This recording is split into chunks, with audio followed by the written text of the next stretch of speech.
Football বিশ্বকাপের ইতিহাসে এমন কিছু রহস্যময় ঘটনা আছে যা বড় বাজেটের হলিউড সিনেমার গল্পকেও হার মানাতে পারে। অবিশ্বাস্য হলেও সত্য, বিশ্বের সবচেয়ে কাঙ্ক্ষিত ফুটবল ট্রফিটি খুঁজে পেয়েছিল কোনো গোয়েন্দা নয়, কোনো পুলিশ নয়, একটি সাধারণ পোষা কুকুর।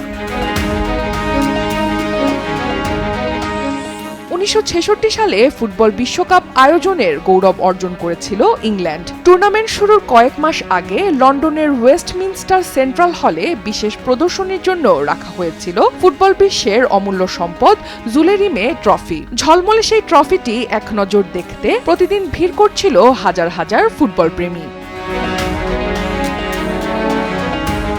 কিন্তু 20 মার্চ 1966 এক অভূতপূর্ব এবং বিস্ময়কর ঘটনায় স্তব্ধ হয়ে যায় পুরো দেশ। কঠোর নিরাপত্তা বলয় ভেদ করে রহস্যজনকভাবে উধাও হয়ে যায় বিশ্বকাপ ট্রফি। মুহূর্তেই খবরটি ছড়িয়ে পড়ে দেশ জুড়ে। জাতীয় মর্যাদার প্রতীক হারিয়ে যাওয়ায় শুরু হয় তীব্র উদ্বেগ। পুলিশ, গোয়েন্দা সংস্থা এবং ফুটবল কর্মকর্তারা দিনরাত এক করে ট্রফি উদ্ধারে নেমে পড়েন। সংবাদ মাধ্যমের শিরোনামে তখন একটাই প্রশ্ন, বিশ্বকাপ ট্রফি কোথায়?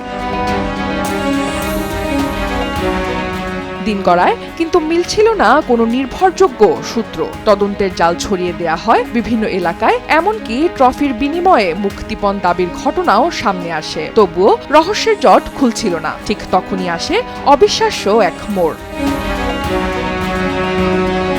চুরির 7 দিন পর দক্ষিণ লন্ডনের বাসিন্দা ডেভিড করবেট তার আদরের কুকুর পিকলসকে নিয়ে হাঁটতে বের হন। পথের ধারে একটি ঝোপের পাশে পড়ে থাকা সংবাদপত্রে মোড়ানো সন্দেহজনক একটি প্যাকেটের প্রতি কৌতূহলী হয়ে ওঠে পিকলস। বারবার শুকে এবং খুঁচিয়ে মালিকের দৃষ্টি আকর্ষণ করে সে। ডেভিড প্যাকেটটি খুলতেই চমকে ওঠেন। ভেতরে ছিল একটি সোনালী ট্রফি।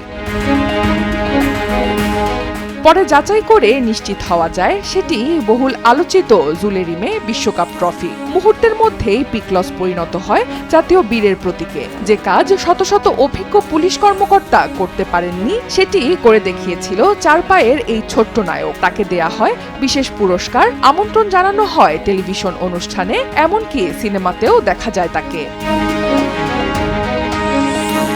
বিশ্বকাপ শুরুর আগে ইংল্যান্ড খুঁজে পেয়েছিল এক অপ্রত্যাশিত নায়ক। আর আজও ফুটবল ইতিহাসের অন্যতম বিস্ময়কর অধ্যায় হয়ে আছে সেই ঘটনা, যেখানে একটি কুকুর উদ্ধার করেছিল হারিয়ে যাওয়া বিশ্বকাপ ট্রফি আর চিরদিনের জন্য নিজের নাম লিখে ফেলেছিল ফুটবল কিংবদন্তির পাতায়।